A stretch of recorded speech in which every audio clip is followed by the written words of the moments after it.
Thanks again for joining us this week. We have very interesting topics today. If you guys can hear me loud and clear, can you all just type in the chat or just indicate to me that everything's okay?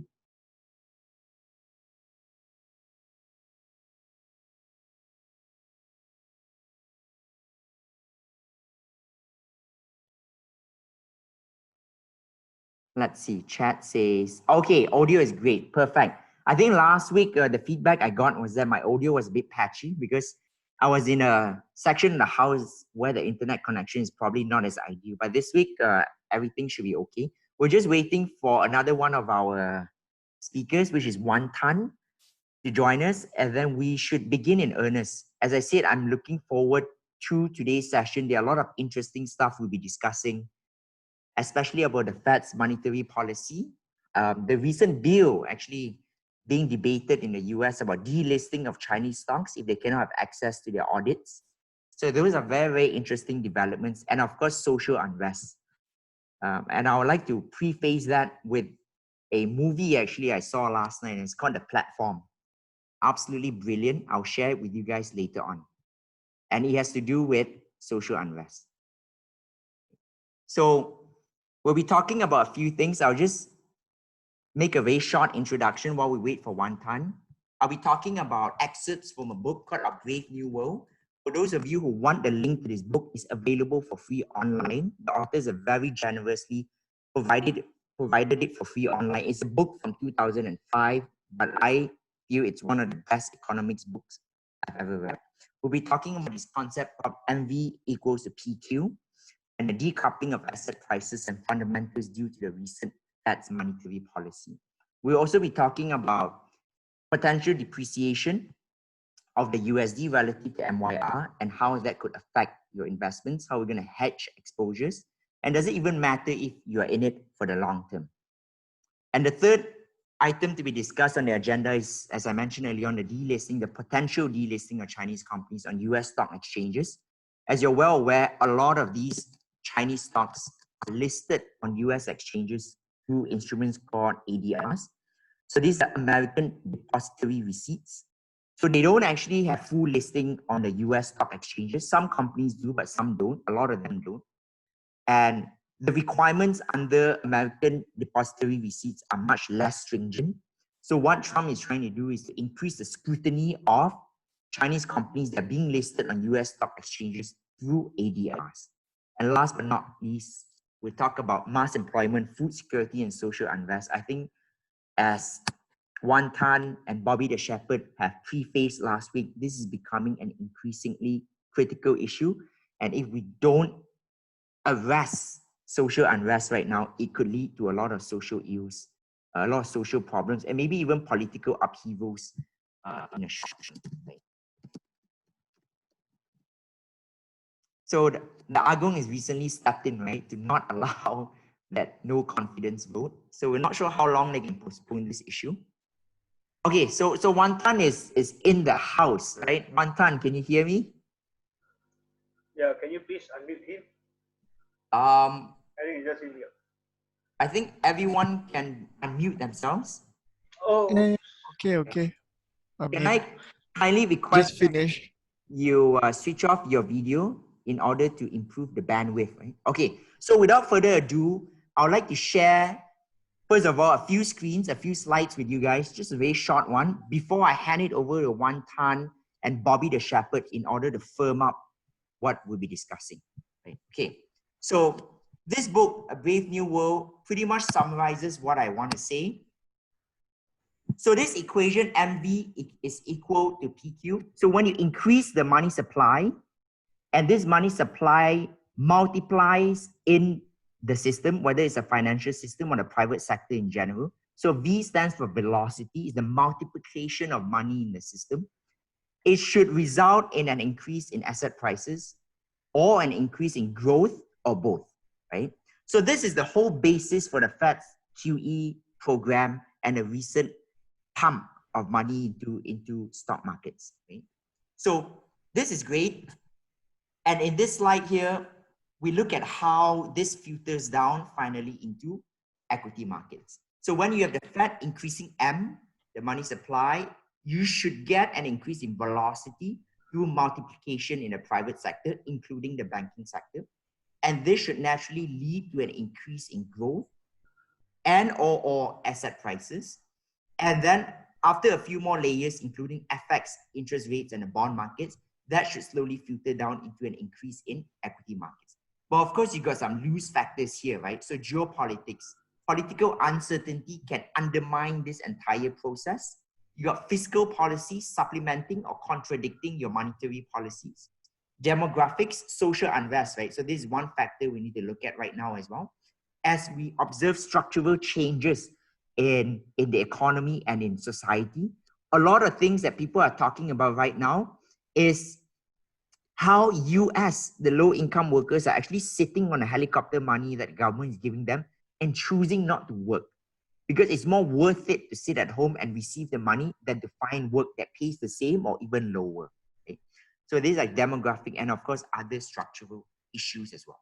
Now, coming back to this, right? All this seems to work fine and dandy, and it was mostly true for the 50-year period between 1945 and 1995, according to these authors. But it works when you're in an inflationary period. Now, when you move into a deflationary period, which is what the authors are arguing, it doesn't work because, simply put, velocity doesn't increase because the private sector, including the banks, could just elect to sit on this money. Now, one last point before I hand it over. When velocity doesn't increase, in fact, it's coming down. If there is no floor on velocity and private sector is just sitting on this cash, no matter how much money you print, it is not going to result in the price increase or in the growth that you're seeing. Okay? So it will result in a failure or implosion of your price and your growth, or both of them. But we can see this time round, the Fed is pumping record amounts of money into the system and it is working. Price is going up. Growth is still debatable, right? So with this backdrop, we'll come back to the slide and I'll hand it over to Bobby the Shepherd and Wan Tan for their views as well. Maybe we'll start with... Yeah, sure. Let's go back to the words file and we talk about the basic of it. Sure. Now, under the theory, like what the author claims, under the theory when the author claims that means that when you print money, right, essentially you will create wealth for the country. Right? You will create wealth, you will create the economic growth. Okay, and also price will also inflate in a way.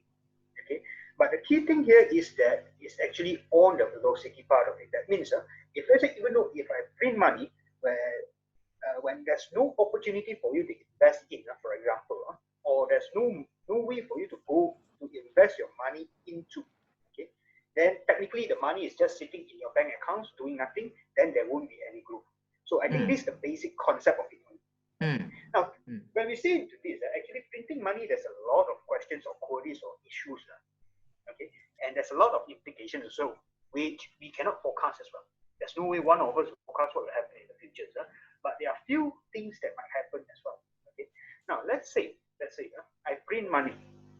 Okay, the concept is that if I were to grow the economy, I need to keep investing, right, by using the printed money. Okay? Yes. Now, when we invest, then we have to choose. Okay, there are good companies and also bad companies. Are we saying that now currently we are going to reward the bad companies as well? That's a very one of the questions. Yeah. And the Feds are buying junk bonds as well, right? They used to be investment grade. You can say so as well, because no way the money will flow. Now, when you create, okay, put it this way, when you buy a junk grade bond, or you invest in a company which is, let's say, lower grade, relatively lower grade, actually you are rewarding them by losing money as well. So does it make sense or not? That's the thing. Is it really worthwhile to do that or not for long run? Okay. Now, if you take the money and invest, there is opportunity, okay, in the markets. Let's say, I always keep saying the same thing again and again. And repeat this: when you have free money, if there's a place for you to invest in to grow that money, it's worthwhile. Then people will do that. Okay, either it was forced by the government or or either willingly you are doing that, that's a different question as well lah. Okay, so there's a very how to say that it's like a junctions of investment or economic growth. When we come to a point whereby we don't have much space to invest in, first thing, and second thing, the only choices that you're looking at now most likely are actually a lower grade level as well, which I think the US are actually looking at that as well lah. So in short run, yes, okay, I invest, money grows, companies grows, equity price goes up, everything goes up. But in long run, you're actually rewarding the bad or not working or how you say that, lost money making companies as well. Free money, whether it's worthwhile or not. That's the thing. Yep. Yeah. That's my view. I love those points that you raised, Bobby the Shepherd. I think rewarding weak companies, subsidizing them, there will be long-term costs. It goes back to your same thing that you talked about just now. When you say to give helicopter monies to the people are not working, you are actually rewarding them to not work, you know. Yeah. You're actually doing that for them as well. Yeah. So it's the same thing as well. It's the same thing. Are we going to say that we are going to reward all these companies now? Okay. Or we choose not to reward them, we take a shorter pin, we cut them off, and we start. Things like that. Things that you have to balance out and also consider. That's what I think. Yep. Okay, we headed over to Wantan for a couple of minutes. Wantan, I'm sure you're eager to share your views. What do you think? I'll say less eager lah. Less eager. Well, everyone is in holiday mood though. Yeah, man. Yeah, man. You know what I'm saying? People busy over here, Wantan. Name might be Wantan, but then I service all festive occasions, okay? I service all festive. Wantan is definitely a core Hari Raya cuisine. Let me say exactly. It's available and it is demanded in every single festive occasion. Chinese New Year, Wantan is available. Yeah. Hari Raya, Wantan available, but with santan lah. Wantan. Oh my God! Stupid jokes aside. Okay. I understand where you're coming from. So let me take the other side lah. Okay. So on one hand, on one hand, this is the Main Street versus Wall Street sort of question, isn't it? Right? Interesting. Yeah.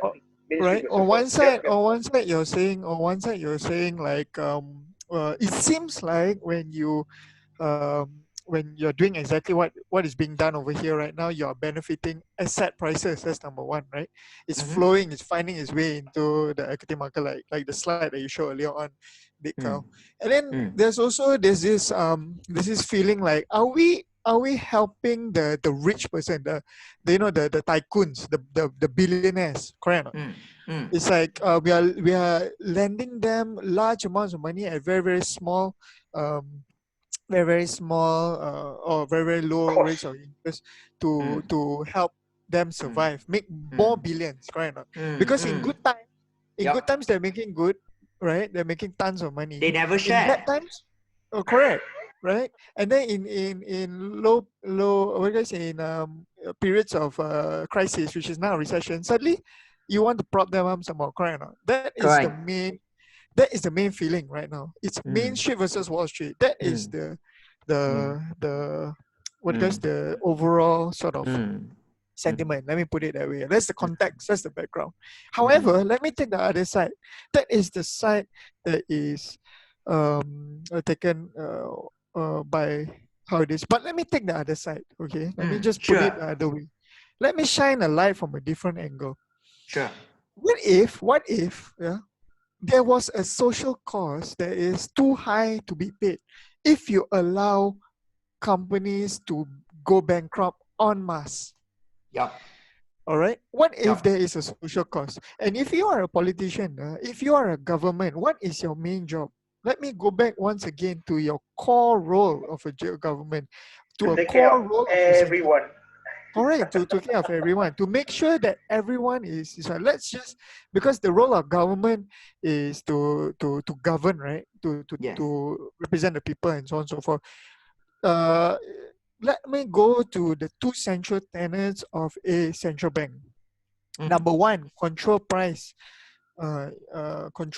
stability. That means make sure that it's not hyperinflation, it's not deflation. Okay, control price stability. What is the second one? Ensure economic growth. These are the two central tenets of a central bank, and for the government is to also, in a way, make sure that those two things are achieved, right? In a way, to constantly grow the economy. Number one, make sure everyone is employed. Number two, and then everyone is sort of very happy. Which brings me, right, all of this, right, which brings me to a new concept which I want to introduce. Okay, that concept is, you've definitely heard of it before. However, I'm going to go into a little bit of detail. It's called modern monetary theory. Have you heard of it? Not really. Maybe Rings a with you bell. explaining. Yep.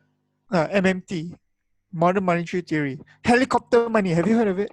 You've heard of Yeah. helicopter money, right? Yep. Yep. Helicopter money is the layman's way of explaining MMT. That is why MMT. So what is the central tenet of MMT? Let me just go very quickly into it, very, very fast. It says that the central is a theory. It's a theory. It's simply a theory. Just like any economic theory, it's probably full of bullshit. Okay, but it's a theory nonetheless. It's a theory nonetheless to explain what's going on in this world, because that's what economists do. Right? They look at something that is fundamentally very, very, very, very confusing, right? And then they try and make it explainable. Bullshit. Anyway, Right. bullshit. Exactly. That's economics. It's Are bullshit. you calling me? Are you calling me? Huh? No, just continue, please. Continue, please. Yeah. Exactly. Anyway, where are we? So the central tenet is simple. It says this: governments cannot default on their sovereign debt if it is issued in their local currency. Why? Because they can always tell the central bank to just print more money to make their to make their borrowings whole. You understand what I mean? So let me repeat once again, because that is the core of the theory. The theory says that governments can never ever default on their borrowings, their sovereign debt, if that's very, very important, if issued in local currency. Okay. So if that happens, that means that if you think about it, right, if the governments can never ever default, what do you think it will do? It will just start to borrow it in good times as well as bad, right? In bad times, you borrow money, right, and then you sort of prop up the people, and you help them survive the recession. In good times, what happens? What do? You can also borrow money, and what you do, you just you jumpstart your projects. You start doing mega projects here and there, left and right. Correct or not? So why don't governments do this? Why is only why this MMT also just started off in the past two years? I say very, very new theory. Okay, it used to be how do I say, on the fringe of economics. That means it used to be very radical idea. But today we are seeing exactly that happen. Correct or not? We're seeing that central banks print out unlimited amounts of money. Why? With no cost, I mean, it used to be fears of inflation and so on and so forth, but then there's no more, right? And then we've seen this happen for the past 10 years, isn't it? And it's even more today, isn't it? So the reason, perhaps I could mount a little bit of a clarification, right, and a bit of a challenge. Go ahead. So this money is going straight to the end consumers, perhaps because there's a failure of velocity, right? Because they have realized that when they give money to the private sector, velocity is not increasing, it's collapsing, in fact, and therefore they are going straight to citizens, right? So that's one point I would like to make. And then another 2 point is, first of all, it's not true that countries cannot default on their local domestic currency debt, right? Because we have seen that all across history, especially South American countries, Argentina, or you name it, right, Brazil, all defaulted on their debt from time to time. And the reason could it be because if you start printing money without any limits or without any controls, you get into a situation like, is it Zimbabwe, where they had hyperinflation, and then a simple meal would cost you easily millions or billions in their currency, because it was worth close to nothing. Okay, first of all, the Argentina debt, for example, was that issued in Argentinian currency or was it on US dollars? I think it's South American countries, right? And it's covered as part of the FRM syllabus, I think. Yeah. But I don't, but it's a mixture of both foreign currency and domestic currency debt. But you're right Yeah. in the sense that they have a much higher likelihood of defaulting on foreign currency debt, but Yeah. they also defaulted on their local currency. Remember the 97 crisis when the Russian ruble collapsed? Yeah, yeah. Yeah, that was in their local currency, right? When they decided to just not pay their debt. And that caused a Well, shock if you're wave. talking about the Argentinian debt, like which came out, which officially they defaulted yesterday, Friday, 22nd of May. What, really? Yeah. When? The reason why they officially entered into default was because they didn't pay a $500 million interest payment on foreign debt. That's why they were considered to be in default for This just Argentina. happened yesterday. Officially, yeah. Wow. Okay. That's news to me. I was thinking like a long history, like from the 1900s until now, they have defaulted. South American country have defaulted many times. Oh, so yeah, I mean, it's the reason why they had to go because they couldn't make their foreign debt payments, and that's why these guys do. Because if you're offering sovereign debt, you essentially owe yourself. You see, you owe yourself. Yeah. So that's the thing. So let me build upon that point on owing yourself. So how come we saw 10 plus years plus this year, which is amazing in terms of debt issuance. Why isn't that a problem? And then that's where this MMT comes into play to explain why. And the thing is, we have to understand the MMT, like this helicopter money that you're talking about, right?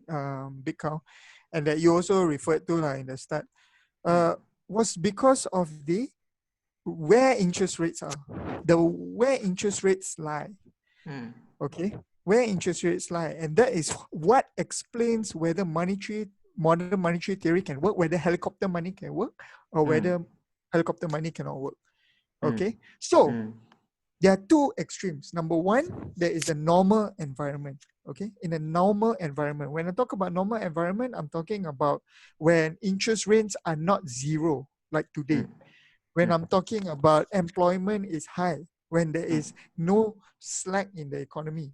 In this kind of environment, can helicopter money work? Cannot.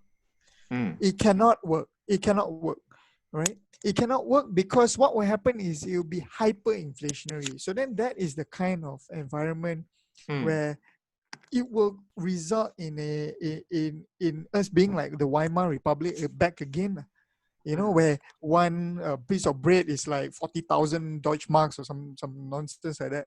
Okay? In that kind of environment, it cannot work. However, today, can it work? Fantastically. It can work. So when economies are in a deep recession at the zero lower bound, they call it, like Japan, how Japan has been for the past how many years? 30 years, right? 30. Since the burst. I think 30 3 decades already. Almost 3 decades. 30. Yeah, since the 1990s, right? Yeah. In the 1990s. You know, if he was a Malay, they'll call it a bujang yang sudah tua already. 30 years old. Very old already.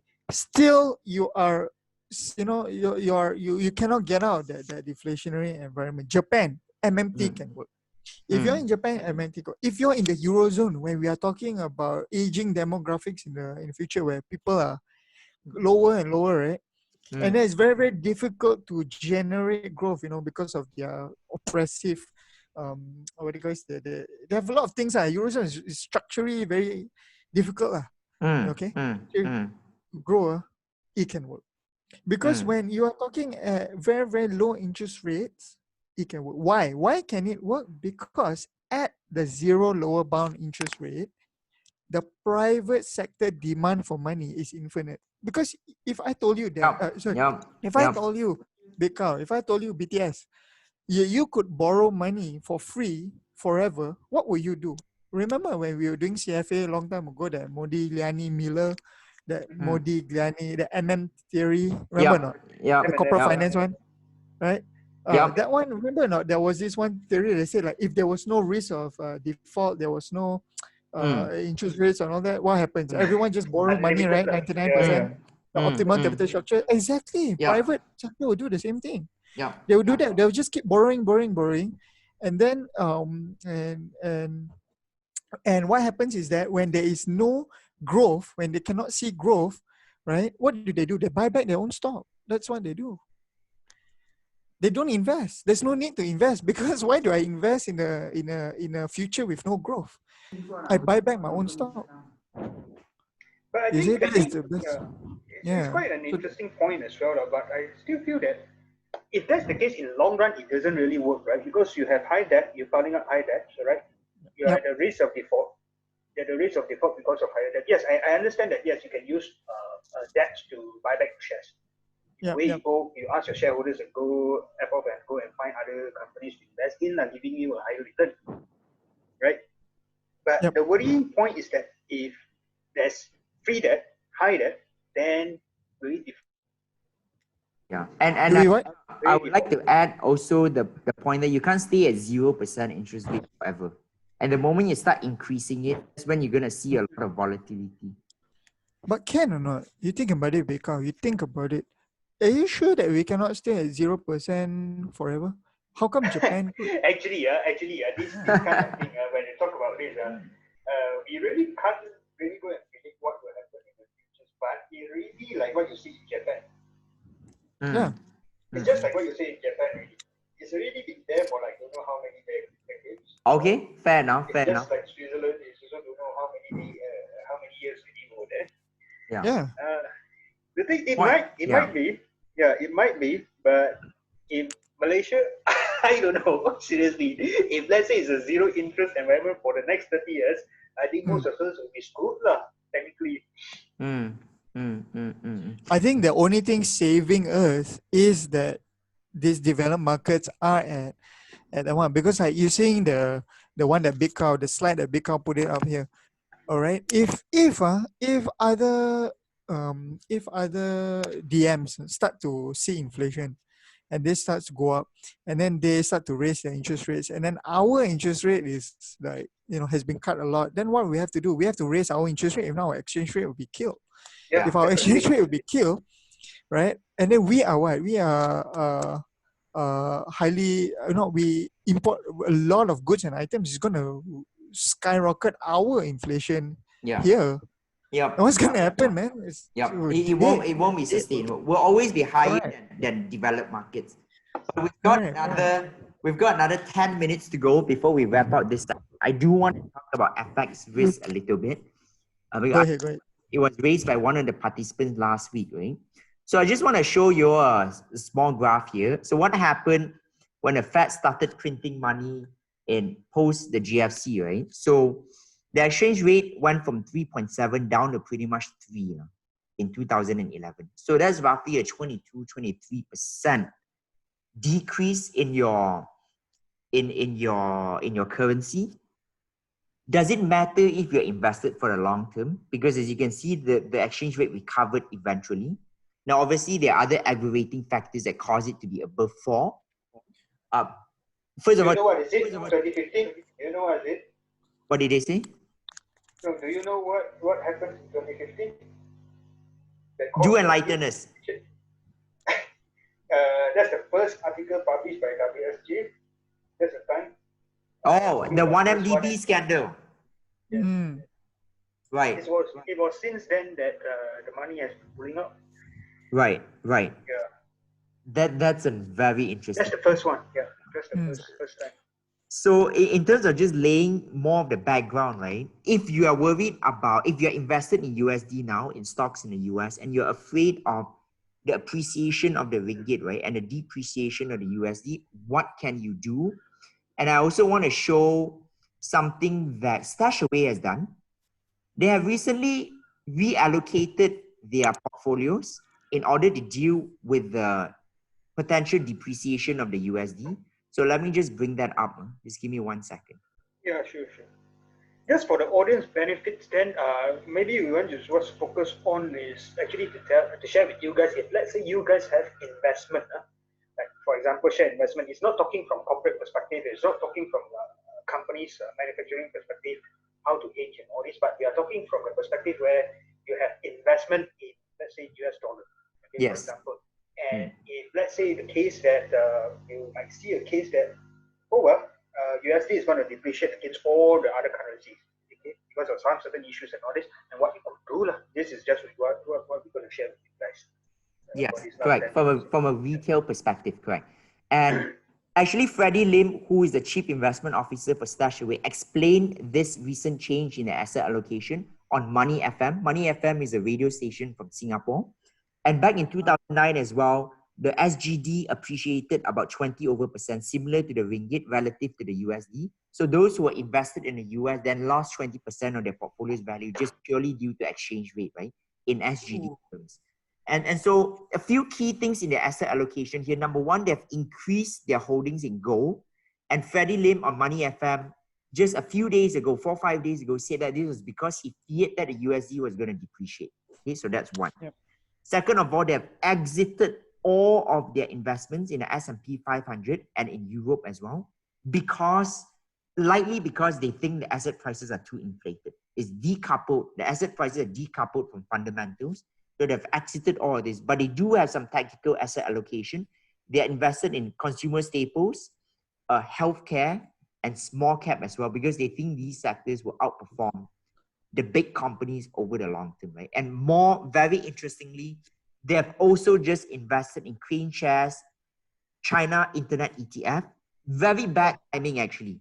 And the reason Freddie explained he invested in this was because he saw that the volatility of China Internet companies was very, very low. So the S&P declined by about 35% in March, right? During the big crash. But the China Internet companies only declined by about 20 to 25%.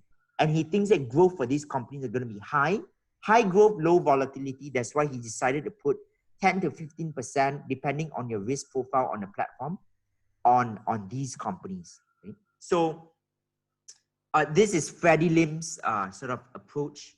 So let's jump back and let's discuss, is gold a good way to hedge against potential depreciation in the USD? Well, technically, from the past history, gold is technically a tool for you to use in order to hedge against the depreciations of US dollar. Okay.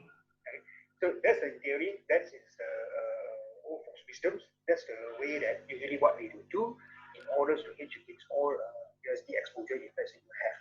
Yeah. I think it makes sense actually if you want to buy those to hedge your USD exposure. Okay. How about one ton? What do you think is a good way to hedge? Because you find USD-MYR pairings even on some of the FX platforms, right? If you wanted to trade currency pair. How do you hedge against potential USD depreciation? Yes, and does it even matter in the long term if you're invested for the next 3 to 5 years? You're going to recover eventually. Does it even matter to you? Yeah, that's a key question actually. Yeah, that's a great question. I mean, when we're talking about FX, it's usually very tactical. So there's that theory in the long run, it will always revert, right? I mean, still waiting for it to revert, but that's the theory. Waited since 2015. Yeah, man. Oh, good. Like Dollar 5 has years always already. been, dollar very strong. Since 2015. Okay, tactical wise, tough lah. No real answer. No real answer. How do we hedge against that? Why gold though? Why gold? Because because it's the linkage. The reason why gold will perform well is because expectations of inflation will increase. When expectations of inflation increase, that's why you expect the dollar to come down, right? Because the whole safe haven nonsense. So that's my only thought I think for about it. retails, I think for the retails, the easiest way, that's the only easiest way for you. You can't really go and hedge your FX. You don't have an avenue to do that. Right? Yeah. Unless you have huge deficits. I said unless you have a huge deficit sitting with you, plus your investment in overseas, you can use the deposits and go and buy some products and all. That's a different story, huh? Yeah. Yeah. But I do want to also mention that in the CFA syllabus itself, right, the interest rate parity theory doesn't work. I don't know which version, right? Because if your interest rates come down, technically your currency should appreciate in order to balance out the decrease in interest rates. But in practice, when interest rates come down, your currency also comes down, right? So as US continues printing money and lowering their interest rates, you should expect to see a depreciation in their FX as well. again, you Wait, interest rates come down, how come your exchange rate appreciate should be depreciate, right?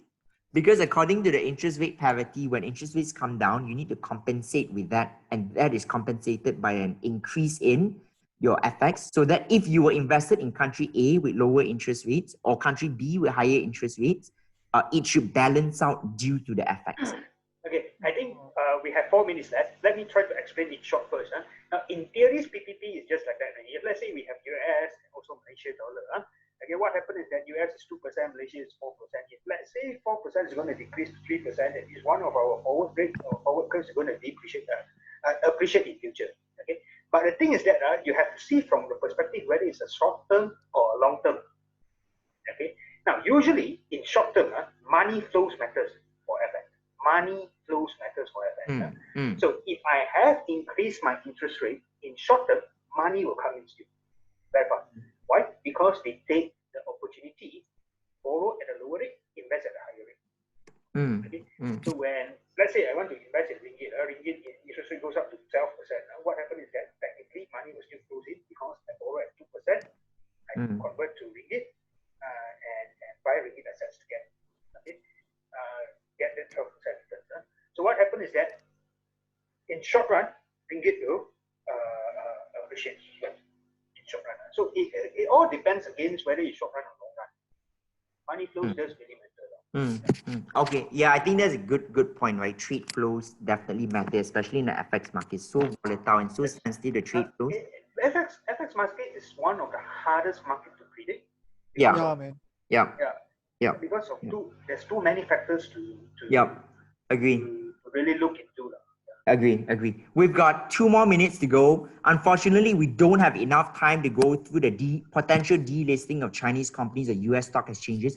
But given some background early on, maybe we can look at further developments this week and then we can come back next week to discuss it. I would just like to say, last night I was tuned into Alibaba's earnings call, and Maggie Wu, who's the chief financial officer, assured investors that they are audited by PwC in Hong Kong, right? And they've always been transparent, and transparency is one of their core values.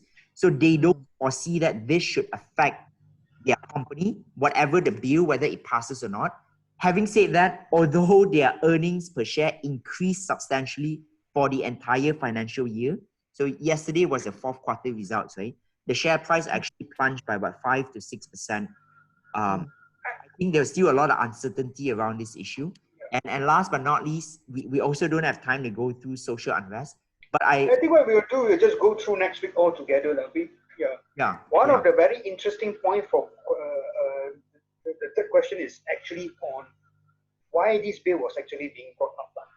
Yeah, it's definitely a lot of political issues at play as well. I would say it's not all actually started as political issues. Okay, fair enough. I think the Luckin coffee issue is definitely one. It's one of an example. Yeah. It's just one of an example. Anyway, thanks, guys. We have a one minute left. So what happened is that we're going to thank everyone here today. Okay, we have a good weekend and a great holiday for everyone. Happy Raya. How to say that at one time? Selamat Hari Raya. Selamat Hari Raya. Have a great rest, everyone. We'll see you guys next week. If you get a chance to watch the platform on Netflix, do watch it. It's very, very interesting movie, and it has to do with social unrest. Okay? So, Selamat Hari Raya, everyone. Maaf Zahir dan Batin, and we'll catch you guys next week. Thanks one time.